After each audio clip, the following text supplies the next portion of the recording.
Eh ben, merci à toutes et à tous, déjà, pour commencer. Merci d'être venus nous voir, ça fait toujours plaisir. Hein, c'est mieux une belle salle comme ça quand elle se remplit, c'est plus sympathique. J'espère que vous avez déjà vu plein de talks sympas. Moi, j'en ai vu déjà plein de sympas. J'espère que vous avez déjà pu en profiter. On va tâcher aussi de vous apporter un petit truc de plus dès maintenant. On y va? C'est parti? On y va. Hein, allez. On m'entend? Non? Oui. Si? Donc, de mon côté, je m'appelle Aurélie Vache, je suis développeur backend chez OVH Cloud, et moi, ce que j'aime, en fait, c'est aider les autres, partager. Ce que j'aime avant tout, c'est essayer d'expliquer des choses compliquées, techniques, et des mots simples et des illustrations, dans des blog posts, des tutoriels, vidéos, et même des livres techniques illustrés. Pourquoi il faut sourire? Et du coup, et en fait, dans le cadre, il ne bouge plus. Et en fait, j'ai découvert Go il y a quelques années pour développer des microservices pour des véhicules connectés et autonomes. Et je suis tombé dans la marmite des gophers, la marmite de Go. J'ai jamais eu programming, mais par contre, je suis une bille en électronique. Ouais, c'est ça. On va en reparler de ça. Alors, moi, je suis un petit peu le versant inverse d'Aurélie dans cette histoire, parce qu'a priori, Go était pas dans mon histoire professionnelle ou dans mon histoire académique avant. Par contre, j'aime beaucoup tout ce qui était le monde du do-it-yourself, des makers, appelez ça comme vous voulez, de la bricole. J'aime aussi ça, tout est valide. C'est ce qu'on voit un petit peu là-haut, le petit logo calme, c'est parce que je fais un Twitch normalement le lundi, mais comme il n'y a pas d'objectif financier, je fais quand j'en ai envie et j'ai souvent envie, donc n'hésitez pas à regarder.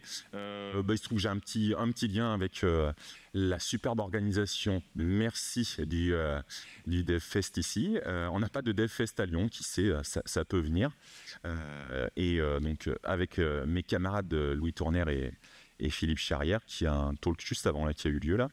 On s'occupe du GDG Lyon et Mixtine. Si vous cherchez des ressources pour faire découvrir le monde du numérique à des enfants, ou pas des enfants, mais des gens qui ont vraiment très très peur de la technologie, on a plein de ressources que nous on a collectées, gratuites, tout ça, il n'y a pas de souci. On s'occupe de tout ça et d'une manière générale, vous allez pouvoir me retrouver sur les contacts que vous voyez sur le côté. Et contrairement à Aurélie, je suis beaucoup moins doué qu'elle avec un stylet ou avec un crayon, donc pour moi, je dois avouer que l'arrivée de l'IA générative, ça m'a un peu sauvé la mise quand même, il faut l'avouer. Alors quand je dis que ça m'a sauvé la mise, peut-être pas tout à fait. C'est que ça, en fait. Ouais, alors j'ai été sympa, je t'ai prévenu quand même 5 minutes avant.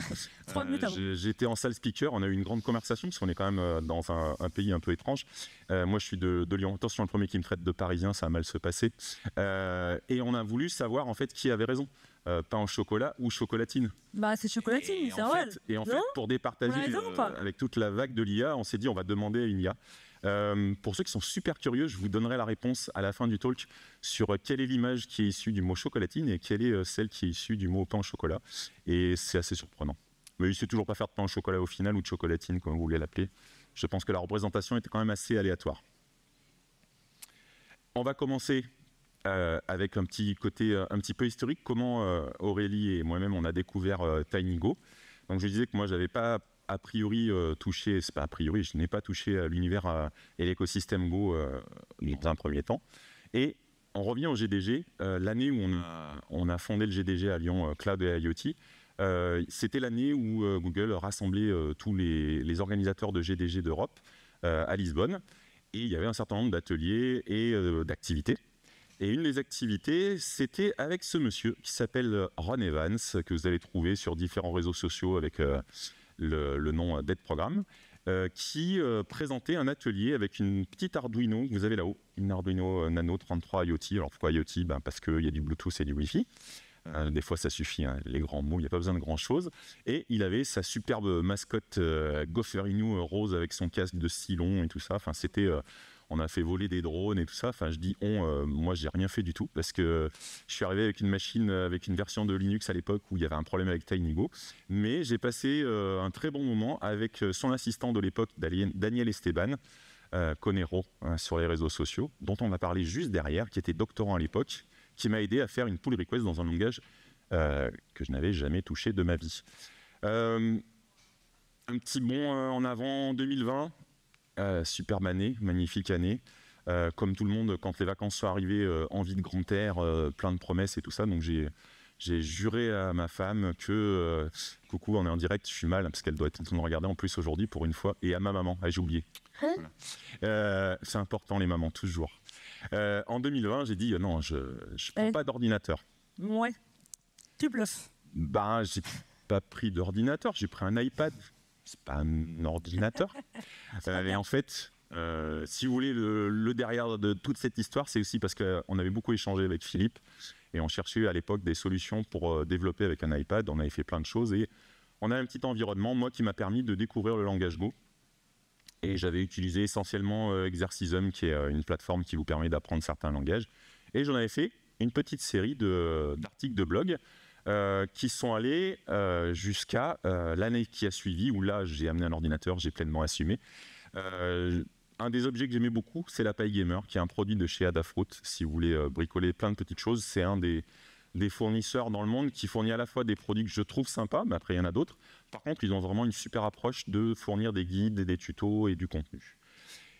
Et donc, j'ai écrit des articles pour utiliser avec TinyGo la paille gamer. Mais, j'étais pas seul. Bah, de mon côté, en fait, c'est rigolo. En 2020, en janvier 2020, je vois sur Twitter un tweet et je vois, waouh, une personne dans le monde a créé une application, un jeu qui tourne sur une GBA et en Go. Waouh, à ce moment-là, je veux trop le faire. Need. Mais bah, à ce moment-là, j'avais une to-do list qui était plus grande que mon bras ou que ma taille, en fait, carrément. Du coup, j'ai vu le replay bien plus tard. Je l'ai vu, tardivement, en fait. Mais bah, je me suis dit, je veux vraiment m'en occuper. Et bah, un an plus tard, en juin 2021, j'ai commencé une série d'articles en Go où j'explique pour chaque article comment je crée une application différente, une CLI, une API en Go ou bien un bot pour Discord. Avec comme but, chaque article, bah, j'explique comment faire l'application avec toutes les infos en fait. Et moi qui ne connaissais pas Go, ça m'a servi, vous pouvez y aller. C'est des bons articles en plus. Et du coup, bah, l'été, bah, c'est rigolo. En été, par contre, moi, bah, j'ai pris des vacances, mais je ne suis pas partie. Donc, j'avais mon ordinateur. Du coup, j'avais profité pour ça. Je vais bidouiller, j'expérimente. Donc, je regarde. Et du coup, comme à chaque fois, quand je teste quelque chose, j'ai des erreurs que je ne comprends pas. À chaque fois, c'est pareil. Donc, du coup, bah, je communique beaucoup avec Conero, avec Daniel Watts. Et du coup, je lui envoie beaucoup de mails parce que c'était vraiment très expérimental, encore plus que maintenant. Mais je parviens quand même à faire une petite application, un Hello World. Alors oui, vous allez voir, c'est pas ouf, mais pour moi, c'était vraiment énorme quand même. Écrire du texte et des couleurs différentes et le voir sur ma GBA. Et bah, j'ai fait également une application, un petit jeu, et j'en ai fait un article qui ma surprise a bien marché et a été repris dans d'autres talks et dans d'autres articles également. J'arrête pas de bouger. TinyGo est un compilateur Go pour les small spaces, pour les microcontrôleurs. Il supporte actuellement 90-100 cartes différents, Adafruit, du SP32, du Raspberry. Et également, il permet de produire du code WebAssembly de taille très compacte.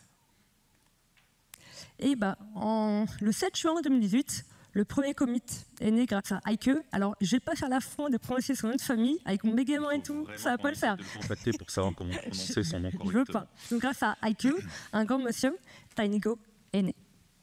Et au FOSDEM, on va voir que le FOSDEM, c'est important pour TinyGo. C'est un rendez-vous qui est tous les ans. Et c'est là où TinyGo est mis en avant. L'évaluation est portée par Ron Evans, alors que la release, elle était sortie 2 jours avant. Et toujours au FOSDEM, un an plus tard, en 2020, TinyGo devient un projet sponsorisé par Google.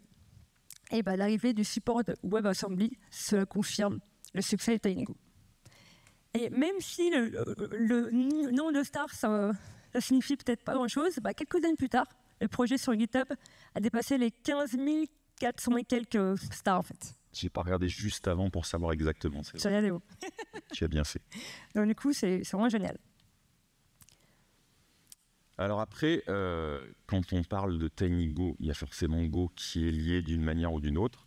Je n'irai pas prétendre comprendre l'intégralité des arcanes qui sont derrière, mais TinyGo est vraiment une réimplémentation de tout ce qui leur était nécessaire pour s'adresser au monde des microcontrôleurs. Et il faut bien tout de suite voir qu'il y a 2 objectifs pour ces langages qui sont différents. Du coup, ils resteront, je pense, longtemps complémentaires, à moins qu'il y ait une astuce qui apparaisse entre-temps. Go, comme la plupart des langages que vous utilisez probablement au quotidien, a quand même l'objectif d'atteindre une performance avant tout sur un serveur, sur votre laptop. Là où TinyGo, son premier objectif va être de faire attention à l'occupation mémoire. Les microcontrôleurs sont rarement accompagnés de quantités de mémoire phénoménales. Donc ça va déjà imposer un certain nombre de différences. Et de toute façon, il n'y avait pas la possibilité d'utiliser évidemment 100% exactement du langage Go lui-même. Malgré tout, au fur et à mesure des évolutions du langage Go, TinyGo, d'abord, depuis qu'ils ont leur cœur en TinyGo, ils sont capables de récupérer une bonne partie du code, et heureusement. Et je dirais qu'en parallèle, comme Aurélie vous l'a montré, depuis qu'il y a la cible WebAssembly qui est devenue plutôt très utilisée, il y a aussi du code de TinyGo qui est réinjecté dans Go, puisque Go permet aussi d'adresser WebAssembly aujourd'hui. Il y a une synergie entre les deux projets. De toute façon, les gens des deux projets contribuent, l'un comme l'autre, ils contribuent aux deux projets. Mais il y a quand même deux philosophies initiales qui sont différentes. Quand on parle de taille, donc ça a été mis à jour il n'y a pas très longtemps pour le DevFest Nantes, si je ne dis pas de bêtises. Ça n'a pas évolué en faveur de TinyGo, pas de beaucoup, mais bon, on voit quand même qu'il y a un rapport en gros de 1 pour 10, puisqu'on part du même code, vraiment un simple Hello World, mais on voit que forcément l'empreinte initiale va être plus importante avec Go. Il faut savoir qu'on en parlera rapidement après, mais TinyGo a plusieurs passes lors de la compilation, et l'objectif est vraiment d'épurer ce qui va finir dans le binaire final. Qu'est-ce que c'est que ça en fait? C'est parce que je joue toujours trop avec de l'IA génératif. Là, je lui ai dit que j'avais des fichiers qui passaient par un compilateur et qui finissaient par être flashés sous forme binaire. Donc, je lui avais très clairement dit le nombre de cases qu'il y avait, le texte qu'il y avait. Je voulais 3 flèches, pas une de plus. Et j'ai eu ce magnifique dessin qui finalement me rappelle qu'il faut que je reste vigilant dans mon usage exagéré de l'IA. Par contre, s'il y a un truc qui est clair, c'est que ça reste très simple à installer. Le seul petit bémol que j'ai, c'est sur Linux, mais je sais qu'il y a une tentative d'aller jusqu'à proposer un vrai paquet dans les vrais dépôts. J'ai perdu le micro, non? Ouais. C'est tout perdu? Non, c'est bon avec celui-là? Enfin, avec celui-là? Celui-là, il n'y a plus, hein? On fait comme ça? Non, c'est bon? J'ai cru que je m'entendais plus sur la scène, c'est pour ça. C'est tout bon? Merci. On a une super régie, merci. L'installation de TinyGo est vraiment très très simple, donc il n'y a pas de souci. Moi j'ai découvert au passage l'utilitaire Scoop sous Windows que je ne connaissais pas du tout, qui permet de gérer des dépendances et des paquets sous Windows. C'est aussi l'occasion dans ces projets-là de découvrir plein de choses. Et on fait des démos, hein? Place à la démo, c'est mieux ou pas? Ouais, on ne peut pas faire du bluff jusqu'au bout, il faut qu'on vous montre des choses un peu concrètes quand même. Très rapidement, je vais vous faire une première démo avec une carte Microbit, qui est une carte à destination à la base de l'éducation. C'est le gouvernement anglais qui a lancé ça en 2016. C'était un projet comme dans les années 80, quand ils avaient conçu le BBC Microbit, qui était un ordinateur personnel. En France, on avait le plan informatique pour tous. En 2016, ils ont relancé avec l'idée d'avoir à nouveau des ingénieurs dans tous ces domaines, qui aient au moins une sensibilité, voire des compétences dans le monde de l'informatique, puisqu'ils n'avaient pas de soucis en commerce, pas de soucis en finance, mais ils avaient noté des lacunes de ce côté-là. Donc, c'est une carte qui reste simple, qui reste complète, qui reste dans l'objectif de l'époque où on avait toute la vague des premiers objets connectés vraiment grand public et tout. Donc ça permettait d'intéresser, alors j'allais dire les plus jeunes parce que c'est dans ce cadre-là que j'ai découvert cette carte, mais je vous promets que ça marche très très bien avec tout le monde et avec plusieurs moyens de le programmer. Là je vous cite les principaux qui sont officiels, à savoir une programmation de type Scratch avec des blocs visuels ou avec MicroPython. Et là, bien sûr, on va vous montrer avec TinyGo ce qu'on peut faire. Je vous montre rapidement la deuxième carte très intéressante qui est le Gopher Badge, qui est issu des travaux de Daniel Esteban, qui en plus de travailler sur le langage, s'est dit qu'il manquait quelque chose dans l'approche initiale pour les débutants. Et pour arriver à avoir des exemples très concrets, il s'est dit je vais carrément m'associer avec quelqu'un dont c'est le métier. Et ils ont produit un appareil, un électronicien qui a bossé sur le sujet. Et c'est pareil, c'est quelque chose d'assez complet, avec un microcontrôleur plus récent, avec un écran, avec des boutons, donc on peut déjà imaginer pas mal d'applications. Et lui, ça lui permet d'écrire tout un tas d'exemples, on va en voir quelques-uns ensemble, et de s'adresser aux débutants de la meilleure des manières, c'est-à-dire avec du code simple, du code commenté, et des choses un peu fun à voir à chaque fois. C'est parti. Quand je dis du code simple, tac, Ça, c'est le Hello World de tout bricoleur d'électronique. Hein. On fait clignoter des LED. De toute façon, les LED, c'est la vie. Et en fait, vous voyez, si vous avez déjà vu du code Go ou si vous utilisez le langage Go, il n'y a pas de différence dans un premier temps majeure, sauf qu'il y a le O qui est caché, pardon. Il y a juste quelques petits détails sur la façon dont les imports sont gérés. Et là, j'utilise VS Code. Il y a une extension pour TinyGo, il y a une extension pour Go. Celle de Go marchote avec TinyGo, mais c'est bien d'avoir deux profils séparés pour ne pas mélanger l'un et l'autre. Vous allez générer trop de soucis. Je peux peut-être, même si, je ne sais pas si on va le voir, parce que il y a assez de luminosité. Le problème n'est pas là. J'ai une LED en haut à gauche, croyez-moi sur parole, qui clignote toutes les demi-secondes. Mais elle tombe très souvent dans le taux de rafraîchissement du lien de la caméra avec l'ordinateur, donc vous ne la voyez pas. Vous pouvez venir après, je vous prouverai que c'est réel. Ça correspond au bout de code qu'on vient de voir, mais plutôt que de rester sur quelque chose de trop simple, on va tout de suite s'intéresser, et je vais arrêter de faire comme si j'étais super jeune, parce que je ne le suis plus, et je mets mes lunettes. L'ami âgé, il met ses lunettes. L'ami âgé, c'est moi. On va pouvoir regarder tout de suite l'exemple musical. Tac. C'est pareil, on va avoir du code Go pas plus complexe. Il faut savoir que de base, et c'est un de ces éléments-là qui va perdre un petit peu l'extension Go, il y a un package implicite quand vous utilisez TinyGo qui s'appelle Machine. Le package Machine contient ce qui concerne la carte avec laquelle vous travaillez. C'est-à-dire que les cartes ont toutes un certain nombre de périphériques et d'éléments différents. Et les drivers qui correspondent et qui sont nécessaires dès que vous allez l'utiliser sont mis dans le package machine qui ne sera pas déclaré mais qui est toujours présent. Par-dessus ça, lorsqu'on veut soit rajouter un capteur, un élément externe, ou lorsqu'on veut se faciliter la vie, on peut bien sûr importer des librairies. Et juste ce qui est à noter, c'est le début du package tinygo.org/x/drivers.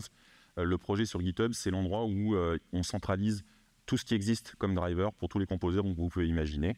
Je ne dis pas qu'il n'y a pas d'autres projets à côté, mais globalement, c'est souvent centralisé là. Au moins un lien qui vous renvoie sur le projet qui va le faire. Et avant d'attaquer un projet, ça vous permet déjà d'avoir une petite idée si ce que vous allez attaquer avec TinyGo, vous êtes entre de bonnes mains ou pas.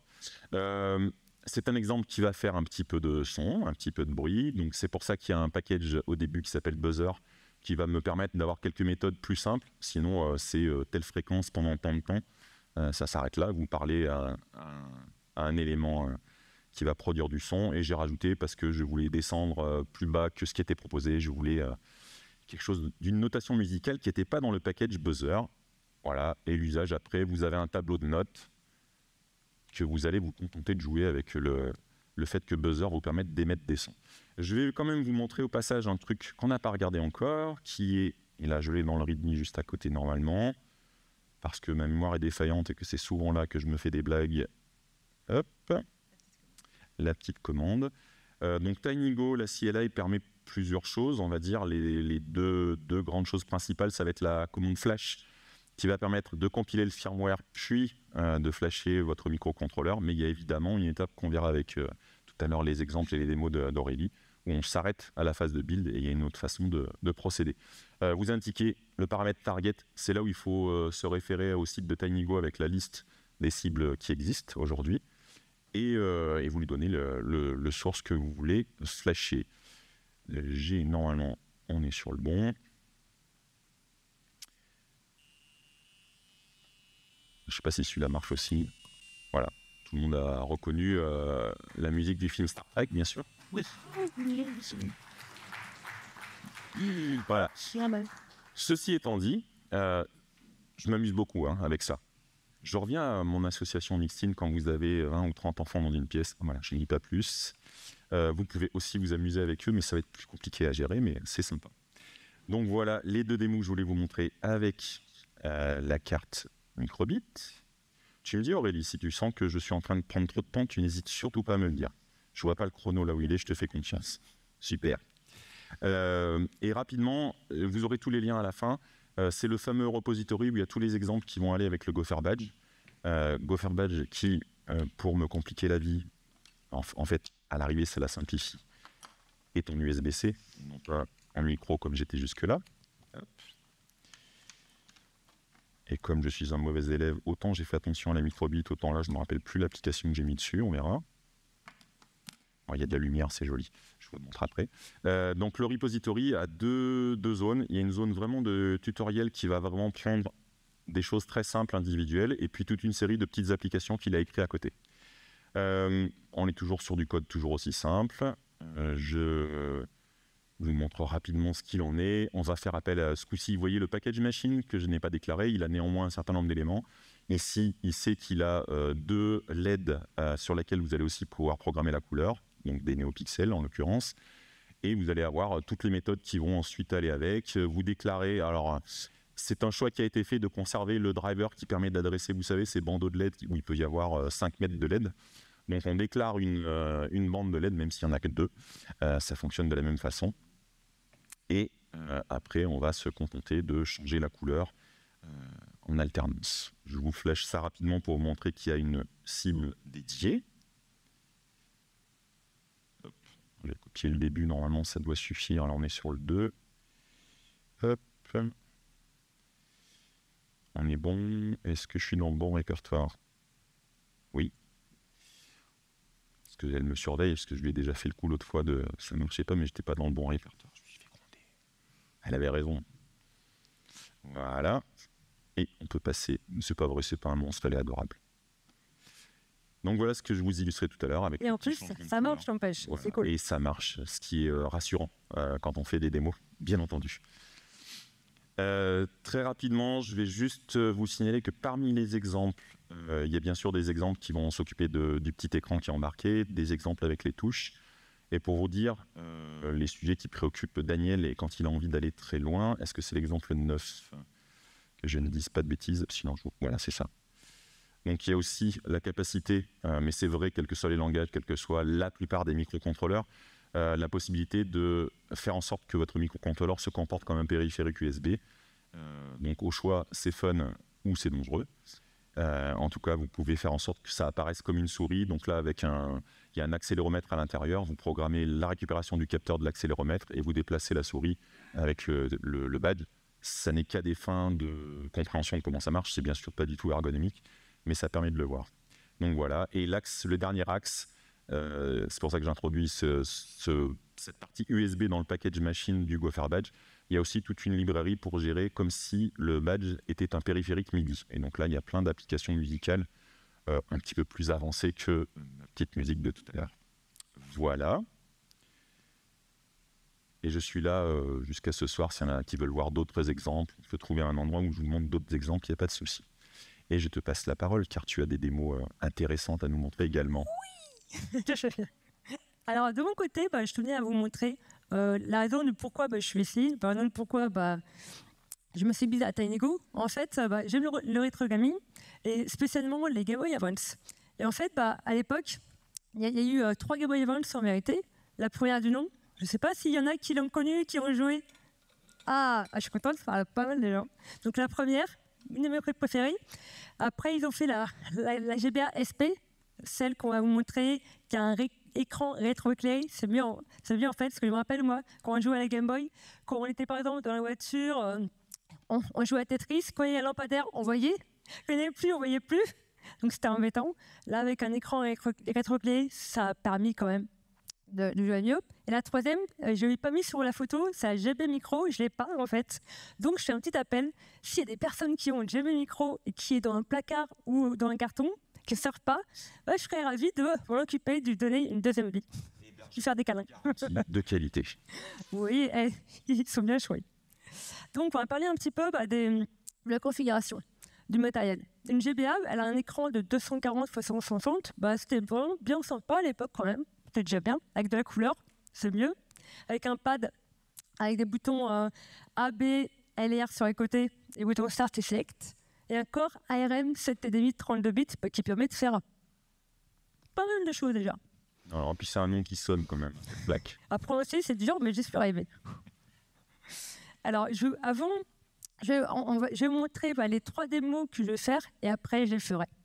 Donc, en démo, la première, je me suis demandé comment je pouvais faire une espèce de Hello World pour la GBA. Et j'ai regardé mes étagères et j'ai vu une peluche. Et c'était un gopher en fait. Je me suis rappelé. J'ai regardé un gopher. Et du coup, j'ai vu ces yeux. Je me suis dit, ah, mais si, bah, ça peut être sympa. Donc en fait, ce que j'ai fait, c'est comment je peux dessiner des yeux sur une GBA. Bah, en fait, j'ai dessiné des cercles remplis de couleurs blanches, 2 autres cercles plus petits, noirs, et bah, ça fait des yeux. Et vous allez voir, avec les boutons, je vais changer le regard en fait. Ça fait un Hello World. Et comme vous le voyez, la ROM, l'application, elle est très lourde. Elle fait 2,7K. Donc on peut se faire un petit Hello World avec pas beaucoup de place. Au passage, vous noterez une initiation à quelque chose de super important. Si vous vous intéressez aux jeux vidéo, ne cherchez pas à reproduire la réalité forcément à chaque fois. Toutes les astuces sont autorisées. Hein. Si 2 cercles, ça fait un œil, 2 cercles, ça fait un œil. Ça marche. Je me douche beaucoup, donc tant que ça marche, ça marche. La deuxième démo, en fait, c'est la V2 de l'application que j'avais fait avec l'article. Je suis allé un peu plus loin. Donc, comme on voit, on commence par un écran principal, comme on avait dans les jeux vidéo, qui permet... Il y a un titre, le titre du jeu, il y a une indication qui dit à l'utilisateur ce qu'il faut faire, appuyer sur le bouton Start.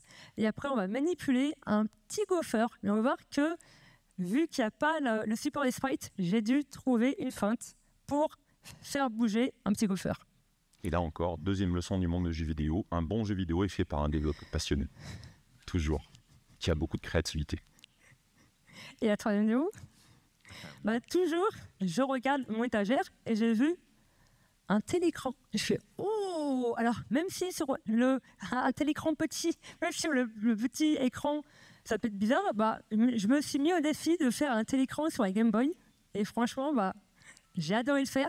Et pour l'une des premières fois, j'ai mon mari et mon fils Alex qui vont pas fan des jeux de vieux, des jeux d'époque.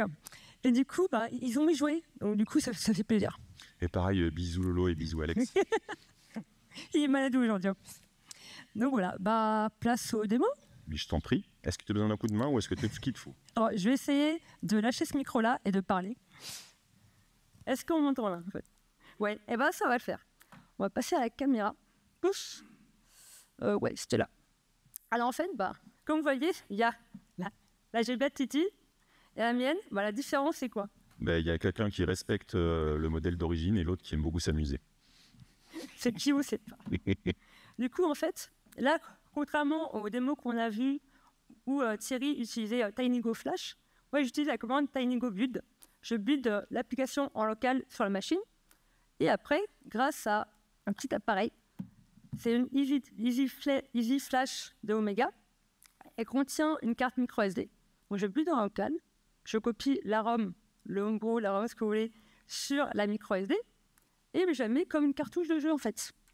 Alors, il y a plein de marques qui font ça. C'est juste que c'est celui qui est le plus efficace avec le plus de consoles. Donc, on ne s'est pas concerté, mais on a pris les mêmes modèles. C'est rigolo, hein? Ouais.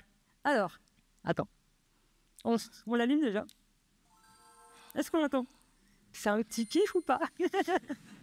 J'adore Rushcraft. Nous, oui, hein. Spoiler. Nous, on adore. Nous, et je vais le faire 3-4 fois comme ça.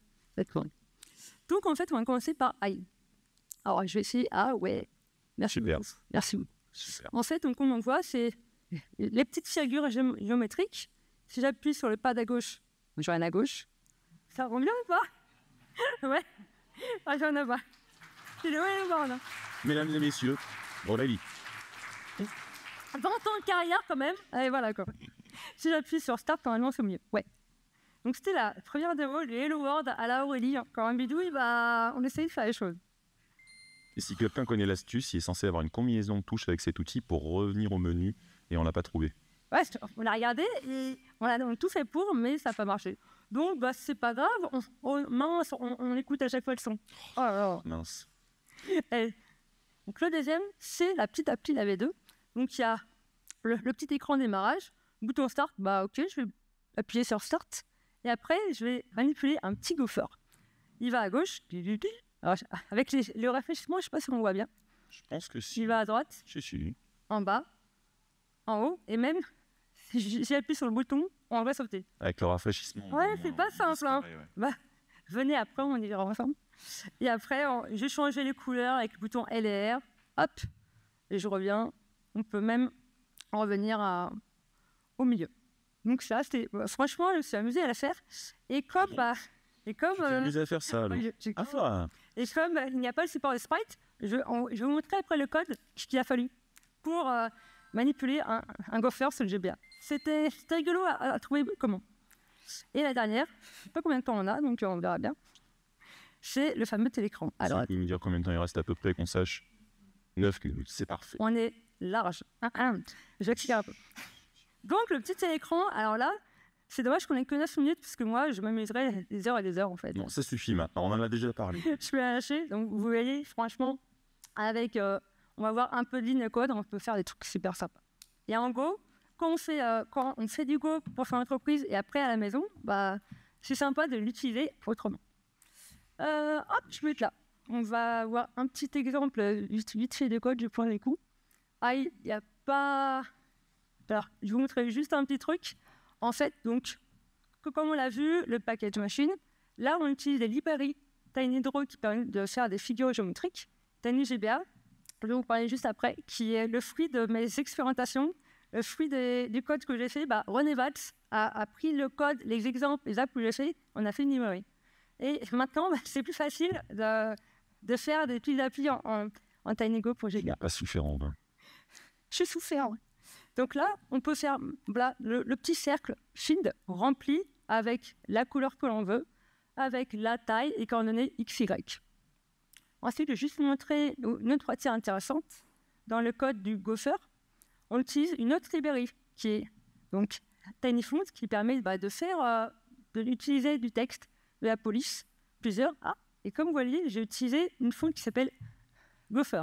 Parce qu'en fait, quand j'ai eu l'idée de l'application, et je ne pouvais pas utiliser des images, pas de sprite. Du coup, je me suis dit, comment je peux faire un personnage que je peux manipuler comme un petit Mario, mais un petit Gopher. Et je me suis rappelé qu'il existe une fonte, une police qui s'appelle Gopher. Et du coup, c'est ce que j'ai utilisé. Comme on va le voir, j'utilise, à vos souhaits, j'utilise un petit caractère. Je dessine un caractère, et avec la touche B du clavier, ça fait un Gopher. La touche X, ça fait l'autre. Et après, je vais juste vous montrer ça, après on passe à la suite. Par exemple, si on appuie sur le pad à gauche, je dessine mon petit Gopher, caractère, je change les coordonnées X, et du coup, je le redessine. On voit pas, ça fait un rafraîchissement, et du coup, ça fait que le Gopher, il passe à gauche. Et bien sûr, je gère les borders de l'écran. Et l'année prochaine, elle revient, elle a écrit une librairie de sprite. Aurélie. Alors, oui, c'est dans ma to-do list. Il y avait un bug, mais ça y est, il est corrigé. Et j'ai en tête un petit snake qui mange une chocolatine. Donc, rendez-vous dans un an. Et juste pour finir, donc, comme je dis, pour transférer vos petites applications, la commande TinyGo but, on dit, c'est un point GBA, c'est le ROM qui permet de dire le format GBA, avec le target Game Boy Advance. Et si vous n'avez pas de console, vous pouvez utiliser un émulateur. J'en ai testé 3-4 et c'est celui que j'ai préféré, compatible avec même si Mac, Windows, Linux. Ouais. Le phase de développement est quand même plus sympa. Si au lieu de copier, j'ai utilisé MGBA, en fait, c'est pratique. Hop, on va voir quelques outils pratiques. Donc TinyDraw, comme on l'a vu, il permet de faire des figures géométriques, des cercles, des carrés, des ronds, des triangles. TinyFont permet d'utiliser du texte, des fontes. Et on peut aussi faire des rotations, des couleurs. On peut aller très loin et c'est pas compatible qu'avec la GBA, c'est avec toutes les cartes qui ont un écran en fait. Alors, le petit test que j'ai fait, c'est comment j'ai découvert la fonte Gopher. Plutôt que de tester toutes les touches pour voir lequel Gopher j'avais, j'ai utilisé TutTF Playground. Vous pouvez le faire pour d'autres polices, d'autres fontes aussi. Ça vous permet de tester, de voir les caractères, de faire Playground avant de développer. La fameuse librairie que René Valls a créée avec tout mon code, toutes mes applis et tous mes exemples, le code à gauche, c'est du code que j'ai fait moi, qui pour le Gopher V1. Et en haut, alors que je ne suis pas fan d'électronique, je ne connais rien, j'ai dû me sortir de la doc, des schémas, de la GBA, etc. J'ai dû faire un mapping entre les touches et des UINT 16. Et après, du coup, à droite, c'est mieux. C'est un bitmask, évidemment. Et c'est un cauchemar à écrire. C'est pas vraiment choquant. Mais du coup, après, il a fait la petite théorie. Et entre gauche et droite, je préfère à droite. Même si il se push key, c'est chelou. À part ça, mais ça va plus vite, en fait. Et le petit playground qui permet de tester TinyGo sans avoir forcément les cartes ou avant d'acheter le microcontrôleur. C'est pas compatible avec tous, mais vous cliquez sur console, vous pouvez tester plusieurs cartes. Et là, un autre kiff, j'ai mis Hello Chocolatine Lover parce qu'on est à Toulouse. Je t'en prie. On est d'accord ou pas? Aucun souci. Tu mets des easter eggs. J'ai bien vu les chocolatines, les raisintines et les croissantines dans la salle speaker tout à l'heure. Et Palpatine. Et Palpatine. On a vu une petite extension pour VS Code et pour une petite J, je sais plus. Ouais. Et du coup, important, en ayant Go et TinyGo, c'est important de jouer avec les profils sur VS Code. Ça évite d'avoir des conflits et parce que le package machine Go, il ne connaît pas. Donc, vous avez fait des ressources. Il y a le repo, en fait. On a mis tous les exemples et beaucoup plus d'exemples et d'applications. Des petits articles qu'on a écrits et un petit article de Philippe qui était dans une salle juste avant. Et en bas, vous avez le lien du Slack, en fait, avec deux channels intéressants. Channel pour parler de TinyGo, plus un pour utilisateur et un plus sur le langage, en fait. Et on conclut. On conclut. Je sais pas combien de temps. Écoute, ça va bien se passer. T'inquiète pas, Aurélie. Regarde, il fait des grands sourires. La première question de tout ce qu'on a un peu expérimenté, c'est est-ce que TinyGo est devenu un monde parfait? Pas encore, forcément, il y a des choses qui doivent encore s'améliorer. Mais j'ai envie de dire, même depuis qu'on a commencé à se pencher sur cette idée de talk qui commence à dater un peu, j'avoue, l'idée a émergé un peu trop tôt. Mais en attendant, la documentation est perfectible, mais a fait d'énormes progrès. Les exemples, ok, pendant longtemps, il y a eu un petit problème de mise à jour et c'était pas toujours assez clair. Mais le projet de Conero a amélioré en fait l'accessibilité initiale. Et c'est normal parce que les microcontrôleurs qui sont utilisés permettent vraiment plein d'applications très concrètes et ils étaient vraiment partis sur ces cibles-là. Les gens que vous avez trouvés sur le Slack, il y a certes un peu des gens comme nous où on bricole, certes, mais il y a quand même des gens qui ont un peu plus des vrais usages, on va dire. Ils n'ont pas les mêmes approches, ils n'ont pas les mêmes besoins. Donc il y a des choses qui sont claires, l'utilisation des masses de bits qu'on a vu tout à l'heure, il y a d'autres cas de ce type-là. Mais pour un débutant, ça peut être un peu rebutant. Le fait qu'il y ait le Gopher Badge plus les exemples et les librairies qui va avec, ça permet d'avoir cette première étape, ça fait moins peur et c'est surtout très sympa. Et donc je vous ai mis le GitHub, mais il y a aussi un site où il y a le badge, il y a ce petit badge là, moins de 16 kg de RAM, on peut faire clignoter des LED, on n'a pas besoin de sortir de l'artillerie lourde pour s'amuser. C'est ce que je vous ai mis là, c'est sorti lors d'une GopherCon et il y en a d'autres en préparation, donc il y a plein de petites choses sympas dans ce domaine ici aussi. Comme Aurélie vous l'a montré, je ne vais pas revenir dessus, mais il y a des évolutions sur les drivers. Et évidemment, puisque je vous ai dit que des gens s'intéressaient aux vrais cas d'usage, on va avouer que programmer la GBA, c'est super fun, mais il y a moins d'efforts portés sur cette plateforme. Même si je trouve que c'est sympa que ça évolue, que ça continue d'évoluer. Donc attention, vous ne t'attendez pas au truc le plus sec du monde quand vous allez regarder l'aspect GBA. Penchez-vous d'abord peut-être sur le reste, vous serez plus satisfait dès le début. Des fonctionnalités qui sont commencées, pas toujours terminées par manque de temps, par priorité. Voilà. Par contre, ce qui reste très très très important, c'est que ça va vous permettre, moi ça m'a permis très clairement de mettre un pied dans le langage Go, que maintenant je peux utiliser de manière professionnelle aussi. Alors j'ai pas fait que du TinyGo pour en arriver là, mais ça m'a donné l'envie d'aller voir plus loin. J'ai toujours été curieux des langages, mais là c'est une autre façon de se dire tiens, il y a peut-être quelque chose que je ne connais pas.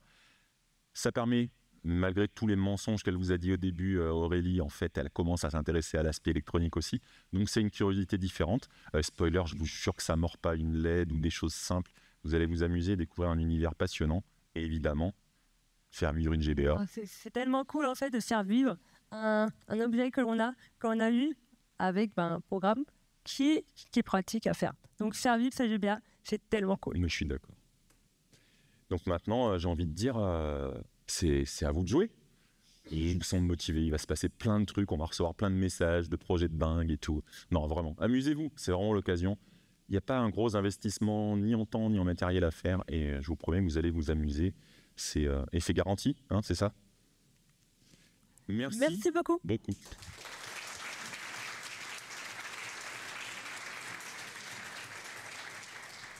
les liens du projet et le QR code, tu as mis l'open feedback, c'est ça? Il est juste après. Ouais. Voilà. Et du coup, c'est important, votez, de donner des commentaires sur tous les speakers, ils en ont besoin, on en a besoin. Et bien sûr, de manière bienveillante, c'est mieux. Mais c'est tellement cool. Et on a quelques petits stickers, badges, quelques petits pins, stickers, etc. quelques petits stickers. Ouais, Passez ça vous nous dit. voir, c'est avec plaisir. Et si on a, je sais pas, quelques minutes ou pas, ou c'est court, ou c'est 5 minutes. Vous voulez passer le micro Eh ben c'est très bien. question. Parfait. Hop. Tu peux parler dans le... Oui. Quelle est la question? Allez. Oh non. C'est pas vrai, j'adore ça. Oui. Bonjour, j'y connais pas grand-chose en électronique, hein, j'assume. Juste, je me demandais là sur les GBA, comment vous passiez le code dans la GBA, enfin l'application. Il y a une carte spéciale, ça se passe comment? Alors ça, tu en avais parlé, mais je vais peut-être parler trop rapidement. Ah, ouais. T'es déjà sur la présentation. Déjà, ouais. C'est de la technologie un peu avancée. Non, mais je voulais En plus, tu vas aller sur la caméra. Ouais. Tu vas montrer des choses en plus. Je remontrerai. En fait, la petite carte, t'as une carte micro SD ici. T'as une micro SD à l'intérieur. Du coup, ce que j'ai fait, je code l'appli sur la machine, laptop. Je fais TinyGo build, qui permet de compiler dans une ROM en .gba. Et je fais un copier, je transfère sur la micro SD. Et après, j'apprends et je la mets dedans, en fait. En fait, tous ces outils, c'est pratique. Initialement étaient vendus comme étant les cartouches pour tricher au jeu. En gros aussi. Bloquer les trucs. Voilà. Dans un deuxième temps, c'est devenu un outil pour faire du développement à la maison. Même déjà à l'époque, ça permettait d'avoir... parce que les kits de console, quels qu'ils soient, même encore aujourd'hui, c'est une blinde. Alors, il faut la target. Pour le moment, il faut la target. Et la target, il y a une target Switch. J'ai jamais testé encore. Je suis curieuse. Mais c'est une expérimentale aussi, tu vois. La target de la Switch, il passe par il y a un SDK qui existe avec un compilo GCC. Mais ce que j'ai pas mentionné, c'est que TinyGo passe par toute la partie, et c'est au moment où je veux le dire que j'ai mangé le mot.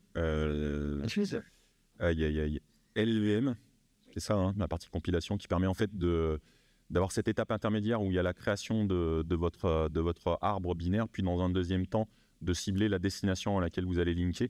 Et comme l'outil de la Switch passe par cet intermédiaire-là, il y a une petite gruge qui permet de faire un peu quelque chose. C'est très instable, c'est très compliqué. Là, l'astuce, c'est que l'ARM qui est à l'intérieur, même si c'est un processeur et pas un microcontrôleur, les microcontrôleurs y ont tellement évolué et le processeur de l'époque étant beaucoup moins évolué, on est suffisamment proche pour qu'ils aient réussi à avoir une cible accessible. Voilà. Mais dans l'absolu, bien sûr, il n'y a rien qui empêche. Ouais, parce que entre une GBA et une DS, le gap n'est pas méga important. Donc, il suffit de créer un nouveau driver, de prendre du temps. Mais par exemple, là, pour les GBA, moi, j'aimerais bien ajouter du son. Et le driver son n'existe pas encore. Pour les sprites, pour les images, les backgrounds, pas encore, etc. J'aimerais bien mettre la petite imprimante qui existait avant pour... je fais monter l'écran et j'imprime ce que je fais. Ça n'existe pas encore. Mais c'est avec la communauté qu'on pourra créer des trailers. Ce talk qui va durer un petit moment, elle va rajouter des trucs, je pense. Oui. J'aimerais bien. Mais oui, dans l'absolu, c'est pas impossible. Ouais. Plus la console va être évoluée, plus ça se rapproche d'un ordinateur, de toute façon une console, et plus on basculera plutôt sur Go. Il y a des frameworks comme Ableton, il y a des choses qui peuvent se faire, et il y a déjà des cibles pour certaines consoles. Je sais qu'il y a des choses autour des PlayStation, par exemple, qui existent. Mais là, du coup, ça a moins d'intérêt d'être avec TinyGo qui avait cette approche où le garbage collector est réécrit, où il y a quand même des choses non négligeables. Les génériques qui sont arrivés récemment en Go vont probablement mettre un certain temps avant d'arriver à TinyGo. Donc, il faut quand même choisir avec prudence. Et puis, on reste dans le domaine de on s'amuse, donc il faut choisir une cible raisonnable, j'ai envie de dire.